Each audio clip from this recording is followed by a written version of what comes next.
Chinese officials are turning the tables on the US by calling for an investigation into federal American biolabs for the discovery of coronavirus origins.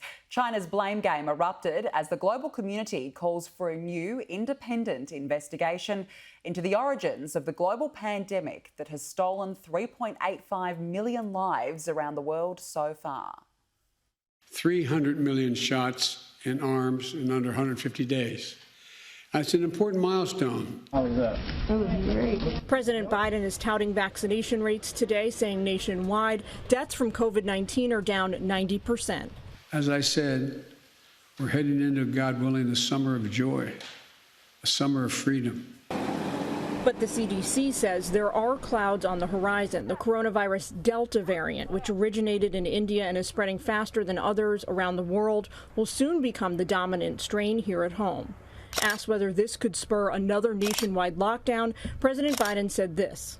I don't think so, because so many people have already been vaccinated, but with the Delta variant can cause more people to die in areas where people have not been vaccinated. With the high-stakes Russia summit now in the rearview mirror, the White House is free to confront their #1 foreign policy challenge head-on, getting to the bottom of the COVID-19 outbreak in order to figure out how to prevent the next global pandemic. But Biden's national security team insists the origin investigation isn't something the U.S. can do alone. The international community needs access to China to be able to get that initial data that will tell us the most about where this virus came from and how it entered into the world. For their part, the Chinese today are calling for an investigation into U.S. government biolabs, the foreign ministry making some bold new accusations.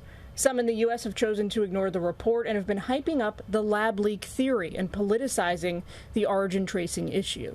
Former President Trump's chief of staff says China wasn't honest back then, and they're not being honest now. It has always been, according to the Chinese, it's been America's fault. It is a propaganda narrative that the Chinese have put out. This is now a truly global standoff, with some Republican lawmakers now calling for new harsh penalties against the Chinese government until they agree to an investigation. Scientists have discovered startling new details about one of the world's largest mammals. They've used groundbreaking technology to analyse the teeth from early whale species, revealing how they went from walking on land to swimming in the ocean. If we're interested in the history of life on the planet. The history of this planet still has many mysteries, but one piece of the puzzle now solved by San Diego State and the San Diego Natural History Museum gives a better understanding of how whales went from land to sea. More than 50 million years ago, whales' ancestors walked the earth. Now they swim, but still have land-like features. They are mammals, so they breathe air, they produce milk, they have hair.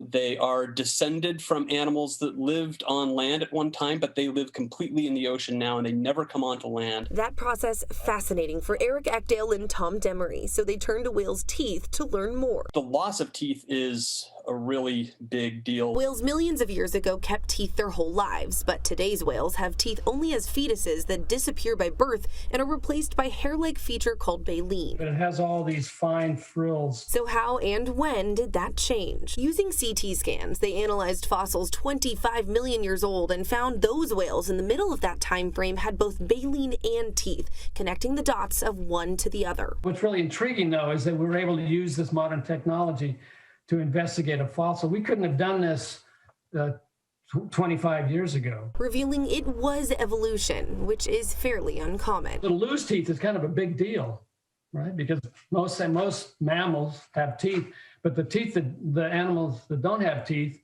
they've done something different. We view this in an evolutionary perspective as an adaptation.